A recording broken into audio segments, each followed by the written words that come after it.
This week, I've got Birds of Prey and the Fantabulous Emancipation of one Harley Quinn, which is the longest title ever, so we're just going to call it Birds of Prey, which is what everyone has been doing.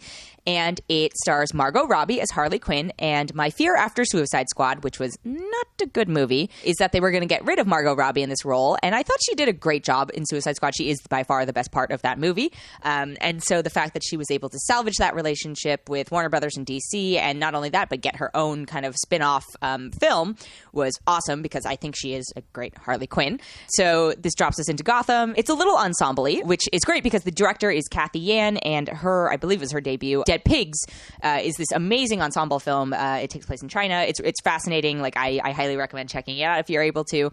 But she knows how to handle like multiple storylines. I wish she'd been given a little more time to do it in this. My biggest note on this film is I feel like the end is great, but it takes too long to get there, and then it gets rushed. And I will say that without giving anything about the end away. It also stars Mary Elizabeth Winstead as Helena Bertinelli, or Huntress. Jurnee Smollett-Bell as Dina Lance, or Black Canary. Ewan McGregor plays Black Mask. Rosie Perez plays Renee Montoya. Jay Basco plays Cassandra Cain. And Chris Messina plays Victor Zazaz. I can't even pronounce that name. And I was like, where have I seen Chris Messina? And it took me a minute. I was like, oh my God, Chris Messina, Mindy Project, like unexpected to see him in this role. Very different from what he plays. The story is Harley Quinn versus the people who are out to get her. That's pretty much it. That's the story of any comic book movie, right? It's good guys, bad guys, except for this. In this case, it's the bad guys versus the worst guys. I would say the film is predictable, but it is relatable.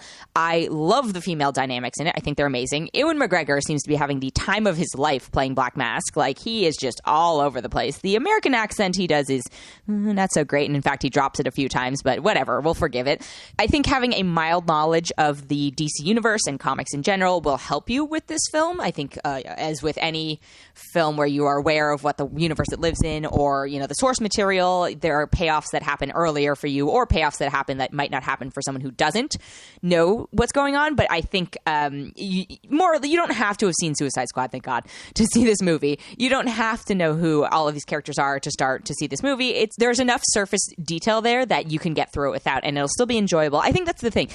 It was enjoyable. It was silly. It was absurd. But it was definitely fun. I thought also, like, you know, this is a female-led film.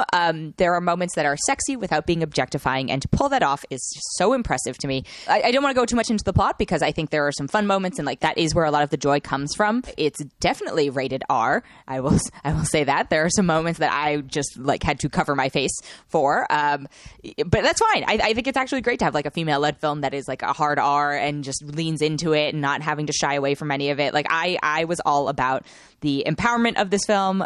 It's fun. It's what I want out of like an anti-hero film.